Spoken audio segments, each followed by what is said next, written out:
Hello and welcome students, Gyanjyoti coaching সেন্টারের পক্ষ থেকে তোমাদের সকলকে আরো একবার স্বাগত। আশা করি তোমরা খুব ভালো আছো, তোমাদের পড়াশোনা প্রিপারেশন খুব ভালোভাবে চলছে।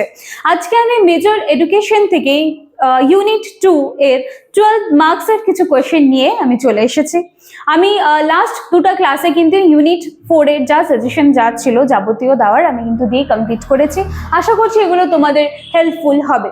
কথা না বাড়িয়ে আজকে আমি আমার যে কোয়েশ্চেন্সগুলো নিয়ে এসেছি সেগুলো আমি আলোচনা শুরু করছি। মেজর এডুকেশন থেকে ইউনিট 2 এর 12 মার্কসের কিছু কোয়েশ্চেন্স। চলো, সবার প্রথমে রয়েছে সামাজিকীকরণ বলতে কি বোঝো, এর বৈশিষ্ট্যগুলি লেখো। সামাজিকীকরণের বিভিন্ন উপাদানগুলি আলোচনা করো। আমি আবার রিপিট করছি যাতে তোমরা যদি কেউ চাও লিখে নিতে পারো, তো সেই ক্ষেত্রে যেন তোমাদের অসুবিধে না হয়।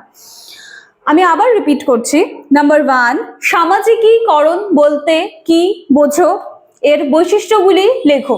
এর সাথেই রয়েছে সামাজিকীকরণের বিভিন্ন উপাদানগুলি আলোচনা করো। নাম্বার 2, শিশুর সামাজিকীকরণ প্রক্রিয়ায় বিদ্যালয় ও পরিবারের ভূমিকা লেখো। আবার রিপিট করছি, শিশুর সামাজিকীকরণ প্রক্রিয়ায় বিদ্যালয় এবং পরিবারের ভূমিকা লেখো। নাম্বার 3, সামাজিকীকরণের বিভিন্ন মাধ্যমগুলি সম্পর্কে বিস্তারিত আলোচনা করো। আবার রিপিট করছি, নাম্বার 3, সামাজিকীকরণের বিভিন্ন মাধ্যমগুলি সম্পর্কে বিস্তারিত আলোচনা করো। নাম্বার 4, সামাজিক গোষ্ঠী কি, এবং এর সাথেই রয়েছে সামাজিক গোষ্ঠীর শ্রেণীবিভাগ করো। আবার রিপিট করছি, সামাজিক গোষ্ঠী কি, সামাজিক গোষ্ঠীর শ্রেণীবিভাগ করো। লাস্ট ওয়ান, নাম্বার 5, প্রাথমিক ও গৌণ গোষ্ঠীর উদাহরণ সহযোগে আলোচনা করো। এর সাথেই রয়েছে এই দুই গোষ্ঠীর শিক্ষা ক্ষেত্রে ভূমিকা আলোচনা করো। এই দুই গোষ্ঠী মানে প্রাথমিক গোষ্ঠী এবং গৌণ গোষ্ঠীর শিক্ষা ক্ষেত্রে কি ভূমিকা রয়েছে সেটা কিন্তু আলোচনা করতে বলা হয়েছে। এবং এই 5টা যে কোশ্চেন আমি দিলাম এই সবটাই কিন্তু ইউনিট 2 থেকে 12 মার্কসের। আশা করি এগুলো তোমাদের হেল্পফুল হবে।